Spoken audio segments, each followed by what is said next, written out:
So this is us. The service desk, we are always smiling. We are always giving you a sense of that everything is effortless, or at least that's what we're supposed to do. But in the reality, the service desk is a really interesting attack vector because it's often a junior staff, which is low in hierarchy, low in salary, obviously. And we always need to, although we may be stressed out a lot, we will still need to be service-minded and look like this all the time. So there are not all of the attack vectors against the service desk are social engineering, but many of them are. And that's also a problem because really, how do you protect yourself with security against social engineering? It's kind of hard to measure the resilience of the organization. When it comes to technical things, you can measure it. And you can know that if you're doing one attack at one time, it's probably going to be the same result the next time.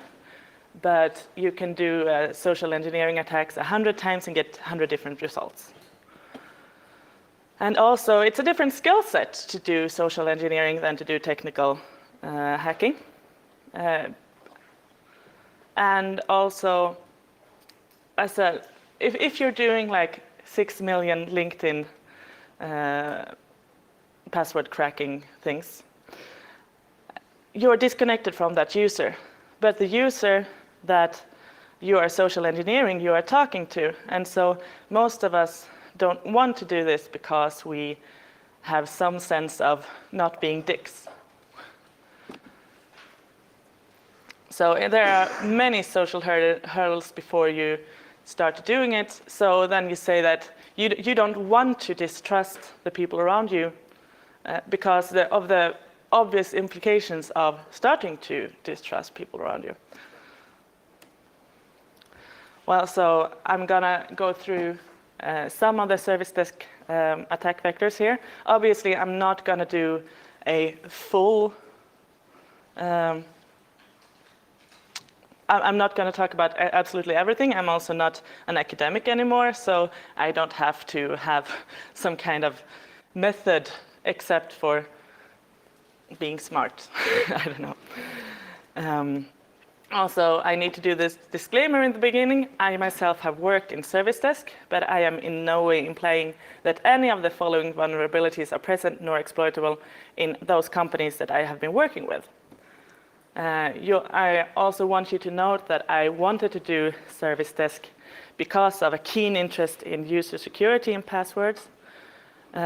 Basically because in most risk assessments, this will always be the low-hanging fruit.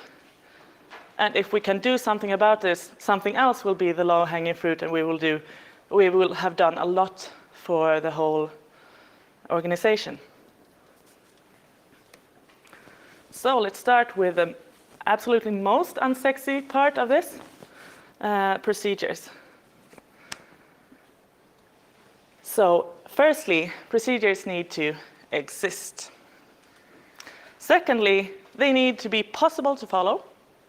And thirdly, they need to be followed.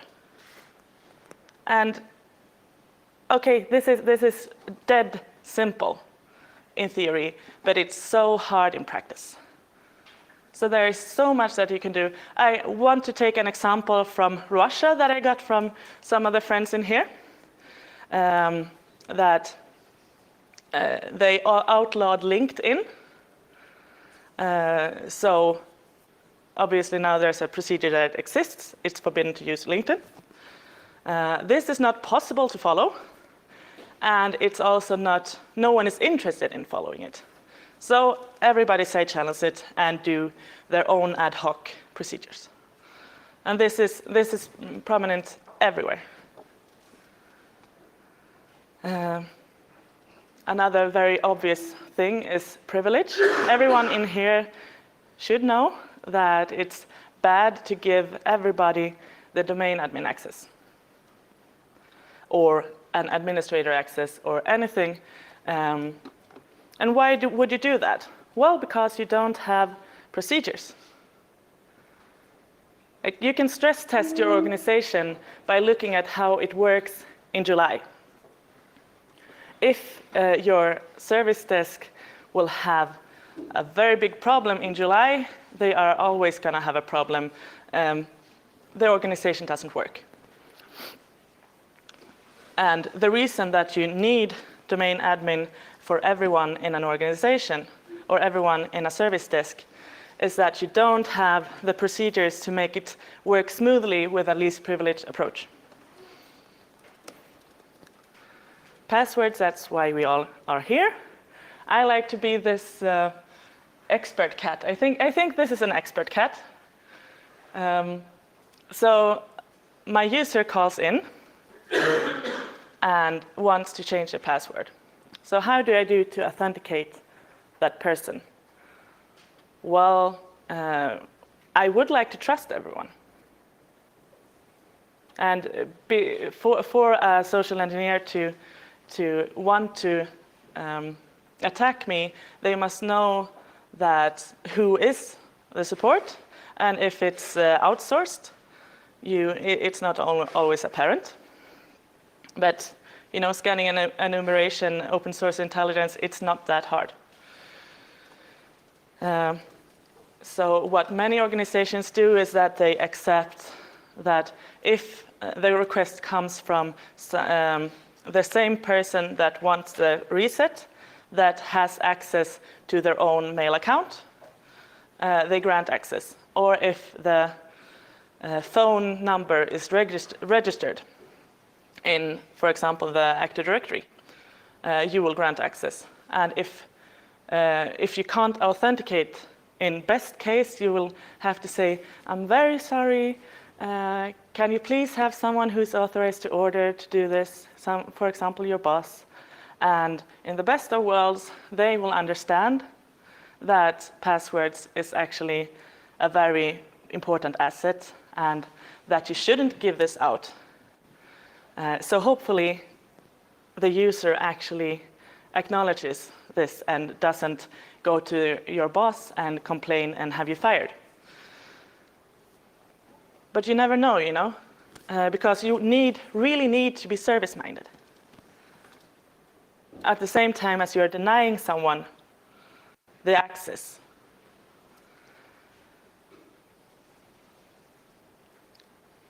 So the next problem is this thing that you have the 3-month password change. So my user say, hey, I want to change my password. Can you please change from summer 2016 until autumn 2016? And then I really can't say no. Because again, then I will not seem very effortless. So what I have been trying to do is, instead of asking them, do you want me to change your password, to choose your password, or do you want to choose your password? Whenever I can, I choose it for them, which is great if they ask for it in mail. If they do it via telephone, they more often ask to have a special password. So I have been using a Diceware version. And obviously, if I would give them a real secure Diceware password, one of those that cannot be cracked in 3,500 years, blah, blah, blah, I will also get complaints. So they absolutely do not want a 30-character password. So what I have been trying to do is some kind of compromise with 3 random words made from a list online, and I give it to them, and I have actually not received any complaints about this, which is great. This shorter kind of Diceware will cost in the realms of $1,000 to crack, which is also great, because then for that particular user, I have now risen the security for the password, and something else will be a problem instead. But then how do I do to make my colleagues interested in what I'm doing? Because I know more about passwords than all of them do, or most of them do. And I have some ideas about how can we do this to implement this in the whole organization. Because if you have those 3-month expiration rules, you will have a rolling out of good passwords that will take 3 months. Great. But then I have to make everybody else in the service desk to also think that this is a good idea. And thus far, I have been more successful with users than with other systems. So they keep on using the same. There's really no hurdle, like using my Diceware online Diceware word list, or using another generator that is not secure. There is no difference in effort in doing this. But still, it's really hard to make someone else do it. And obviously, for some reason, it's harder to make people who would know better to do better. And so most of these password resets are made via email. And so I really hope that your service desk has an encrypted, a mail server that accepts encryption, and that the receiving part will also have it.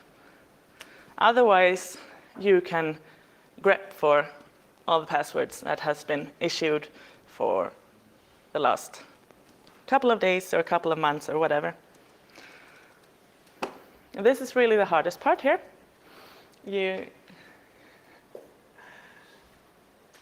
How do you protect yourself from outsiders, insiders? You can go through their criminal records. But in almost all cases in a democracy, even if someone is fishy, but doesn't have a criminal record, it won't show up that someone is a gray hat. It will only show up that something has happened if they are doing, like, I don't know, assault when they are drunk. And you have the non-disclosure agreements. But frankly, when have you heard of a non-disclosure agreement violation case in the past years? It doesn't happen very often. So that's maybe a deterring factor, but it's not actually something. Like it would be deterrent if people are like their organization or feel some kind of purpose and some kind of belonging, but otherwise it won't really help you. And this is an issue all over. Like, you can't really build a system that is secure against insiders.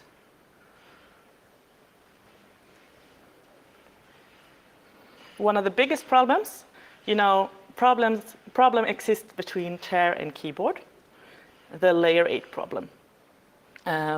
This is a really bad way of thinking about your users. Because if your user don't understand what you're saying, you are saying it in the wrong way. It's your fault. It's not the user's fault. Like, we really need to take this as a real issue. We have to address this in a reasonable manner, and it's really starting to do that.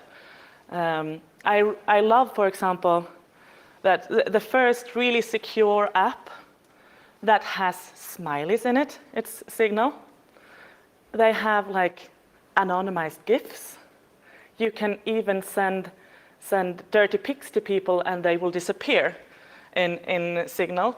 I really love what the Open Whisper system is doing when it comes to usability in their super secure products. Because they are designing a super secure product that people would possibly want, instead of saying that, hey, if you don't you care about your privacy most of all? Because most people don't. So when it comes to users, there's also the big problem about the awareness training and how it's being done. I have not only been working as a service desk person, I have also been working as an ISO 27000 consultant. And there's a clause there about security awareness training being done annually. And in most cases that I have seen, this is implemented with, well, there is an online training, like, I don't know what about it, but it takes 20 minutes, and afterwards you can print out a certificate that you have done it, and that's it. Although this is the users is the most obvious attack vector, this is something that not even the ISO people really care about, or the information security people really care about, doing meaningful security awareness training. This is something that I am really passionate about. But then again, you need to be high enough in a hierarchy to be able to implement something. So if you see a problem, and in the beginning I said that the service desk is junior and low in hierarchy, so if they do see problems, there are organizational issues that will stand in the way of actually fixing them in the way that the service desk people may see fit, except for side channeling, and side channeling is usually not very good. So this is the distribution of computer skills among people aged 16 to 65.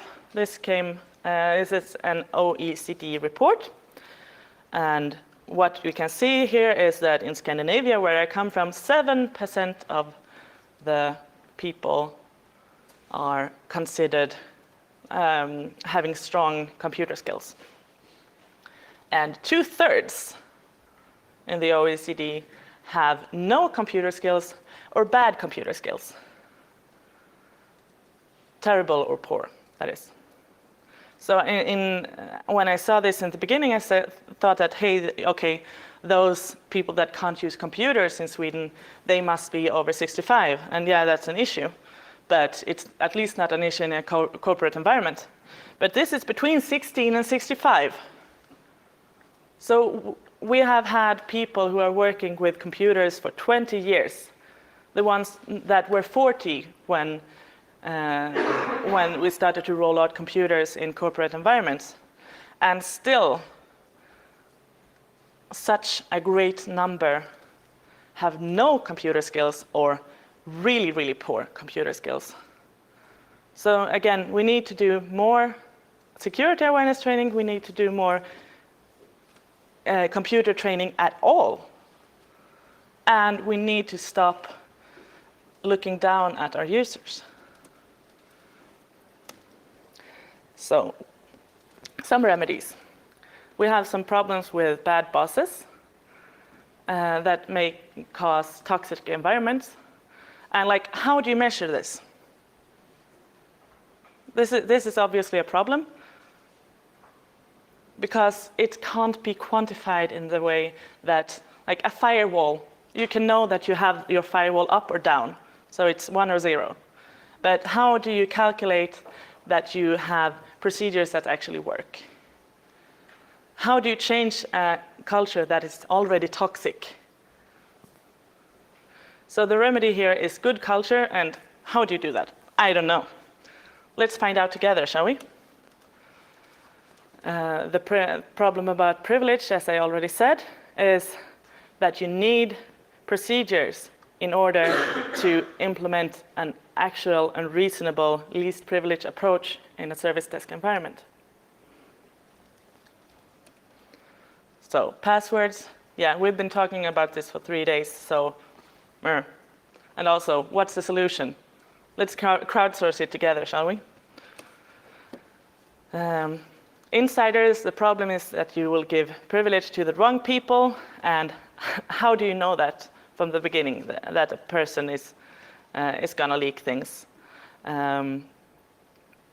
Or you piss off the wrong people, and they have really high access, and before you can lock them out, they destroy everything. And this is obvious. There are other things that may stand in the way of you actually doing that. But